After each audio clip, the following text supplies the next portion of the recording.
एक यहीं से ले ले, सामने कर दी भाई थोड़ा सा भाई थोड़ा नहीं माइक रहने दो एक सेकंड में जी मैम चलो भाई चलने दो शुरू हो गया।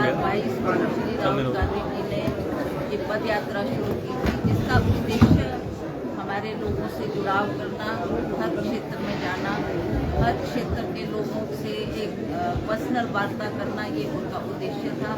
और हमें खुशी है कि उन्होंने इस यात्रा को 12 राज्यों में किया और 2 केंद्र शासित राज्यों में, देश के 75 जिलों में लगभग 76 लोकसभा क्षेत्र में 130 दिनों की ये यात्रा रही। इसका मुख्य उद्देश्य ये था कि जिस तरीके से केंद्र की सरकार आज चल रही है और जिस तरीके से ये लोगों को बांटने का प्रयास कर रही है, उस उद्देश्य को लेकर हमको लोगों को अवगत कराना कांग्रेस के अध्यक्ष, पूर्व में रहे अध्यक्ष राहुल गांधी जी का ये उद्देश्य था कि मैं इस यात्रा को शुरू करूंगा और स्वयं जाकर लोगों से मिलकर उनका फीडबैक भी लूंगा और जो हमारा उद्देश्य है उससे भी लोगों को भलीभांति परिचित कराऊंगा कि इस उद्देश्य से हम इस यात्रा को करने जा रहे हैं। आज हमें खुशी है कि 1 साल इस कार्य को पिछले सितंबर 2022 को इन्होंने शुरू की थी। आज भी 7 सितंबर है, 1 साल पूरा हुआ है। तो आज हम उनको बधाई देते हैं कि उन्होंने जो इस कार्य को शुरू किया उसकी बहुत ही प्रशंसा पूरे भारतवर्ष में कोने कोने में की गई कि वो जिस तरीके से उन्होंने हर व्यक्ति के साथ संपर्क बनाने की कोशिश की, उनकी भावनाओं को जानने का प्रयास किया और जो हमारा उद्देश्य है उसको लोगों के समक्ष रखकर लोगों को अवगत कराने का ये काम उन्होंने किया। इसके लिए वो बधाई के पात्र हैं। उसी उपलक्ष्य में आज हम इस सम्मेलन को कर रहे हैं। मैडम, जो इंडिया गठबंधन बना है 2024 के चुनावों के लिए कितना महत्वपूर्ण मानती हैं इसको? देखिए, इसमें सिर्फ केवल कांग्रेस पार्टी नहीं है, 23 या 24 पार्टियों ने एकत्रित होकर उनको भी जो ये केंद्र की सरकार है, मोदी सरकार, इसमें जो घुटन महसूस हो रही थी, उस बात को सभी ने ध्यान में रखते हुए वो भी कहीं ना कहीं ये देख रहे हैं कि केंद्र सरकार ना बेरोजगारी की बात करती, ना महंगाई की बात करती, जो उन्होंने वायदे किए थे। और जिस तरीके से आप जानते हैं कि उस वक्त मोदी जी ने कहा था कि आप जो विदेशों में काला धन है उसको हम वापस लाएंगे और हर व्यक्ति के खाते में 15-15 लाख रुपए दिए जाएंगे। और वो भी आज लोग ठगा हुआ महसूस कर रहे हैं। लोगों को लग रहा है कि इस तरीके की बातें जो मोदी जी कर रहे हैं उसको उन्होंने देख चुके हैं, उसको भली भांति समझ चुके हैं कि ये सब जुमले की बातें हैं और जुमला करके उन्होंने लोगों के साथ एक बहुत बड़ा खिलवाड़ किया है।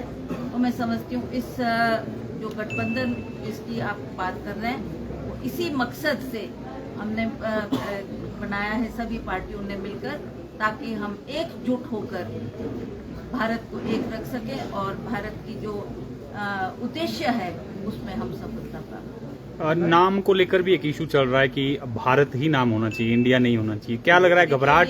It is not India as a country, it you know उसकी क्या मीनिंग है और एब्रिविएशन किस तरीके से वो सभी पार्टियों को जोड़कर बनाई गई है। ये तो इस बात को एक गलत तरीके से इसका ये संदेश देना चाह रहे हैं कि आपने इंडिया का नाम बदल के भारत कर दिया, which is not true, which is not at all. अब लोग एजुकेटेड है, पढ़े लिखे, एवरीबडी अंडरस्टैंड्स कि क्या इसका उद्देश्य है और क्यों इसका नाम इंडिया रखा गया।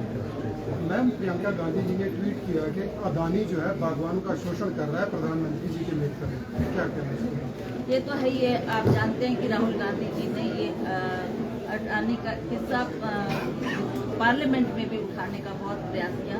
उन्होंने बहुत लंबी चर्चा इसके ऊपर की और विस्तृत जानकारी दी कि किस तरीके से हर क्षेत्र में अडानी को अग्रिम रखा जा रहा है और उन्हीं को सारे बेनिफिट देने के लिए ये योजनाएं बनाई जा रही है। और उसमें उन्होंने बार बार ये कहा कि जो मैंने मुद्दे पार्लियामेंट में रखे हैं उन मुद्दों पर प्रधानमंत्री आकर जवाब दे पार्लियामेंट में, पर ना प्रधानमंत्री जी ने इसके ऊपर गौर किया और ना ही वो पार्लियामेंट में आकर उन्होंने इसका कोई जवाब नहीं। मैम, एक राष्ट्र एक चुनाव को किस तरह से आप देखती हैं? जिस तरह से स्पेशल सेशन भी बुलाया गया, तमाम और मुद्दे भी इस पर चर्चा में लाएंगे, लेकिन कहीं ना कहीं क्या लगता है आपको, जिस तरह से इस समय चुनावों के समय में इस बात को रखना कितना सही मानती हैं? और इसी में ऐड करना चाहूंगा मैम, क्या आपको लिस्ट ऑफ बिजनेस दिया गया है, बताया गया है सांसदों को कि ये सेशन क्यों?